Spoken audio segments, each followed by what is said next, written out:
جو ہے وہ جہاں تک ہاتھ جاتا تھا وہاں تک پھیر لیتے تھے.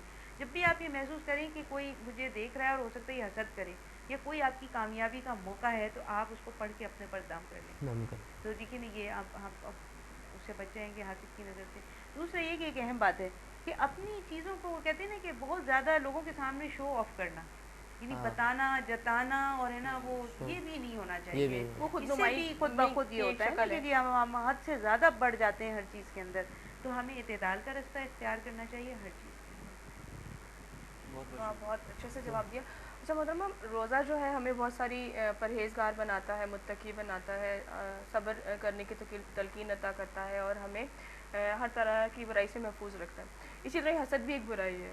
تو یہ حسد سے کیسے بچا جائے روزے کی حالت میں؟ روزہ ہمیں حسد سے کیسے روکے, آپ کا میرا جی خیال ہے بالکل. شاید مقصد کہ دیکھیے جب ہم روزہ رکھ رہے ہوتے ہیں تو میں نے روزہ رکھا اور میرے سے جو بڑے لوگ ہیں, بہتر لوگ ہیں, وہ بھی روزہ رکھ رہے ہیں. میرے سے جو یعنی کمزور لوگ ہیں وہ بھی روزہ رکھ رہے ہیں. تو ہم سب برابر ہی ہیں نا روزے کی حالت میں, یعنی سب روزے کی حالت میں ہم ایک جیسے ہیں. تو اب ہم جب ہم ایک جیسے ہیں تو اس کا مطلب ہے کہ اللہ کی نظر میں اب ہم بالکل ایک جیسے ہیں ایک ہے. بظاہر. تو دیکھیے جب ہم ایک جیسے ہیں تو پھر ہمیں عام زندگی کے اندر بھی ایک جیسا ہی ہونا چاہیے.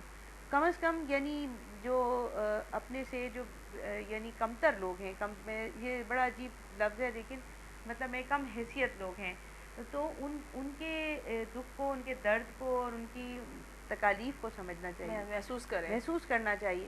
پھر یہ کہ مجھے یہ دیکھنا ہے کہ میں تو چلو رکھ لیا میں نے روزہ, مجھ سے بھی بزرگ کیسے لوگ ہیں کہ جو بالکل یعنی عمر کے اس حصے میں ہیں لیکن روزہ نہیں چھوڑ رہے.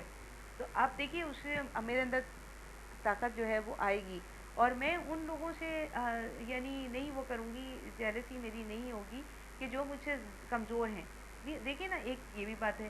اچھا دوسرا یہ کہ پھر اگر جب ہم یہ دیکھ رہے ہیں کہ جی ایک وہ شخص بھی روزہ رکھ رہا ہے کہ جو مجھ سے زیادہ طاقتور ہے اور ایک وہ ہے جو مجھ سے زیادہ کمزور ہے, تو مجھ میں یہ عادت پڑے گی کہ جی میں اس کو نہ دیکھوں جو مجھ سے طاقتور ہے, میں اس کو دیکھوں جو مجھ سے کمزور ہے. تو اپنے سے نیچے والے کو دیکھو, حضور صلی اللہ علیہ وسلم نے فرمایا, اور اپنے سے اوپر والے کو نہ دیکھو.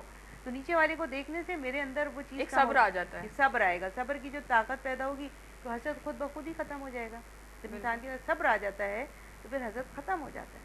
بالکل. اور وہ کہتے ہیں نا حسد سے بچنے کے لیے یہ بھی ہے کہ ہم زیادہ سے زیادہ اچھے اعمال, اچھی سوچ اپنے پر طاری رکھیں, حسد نہ کریں.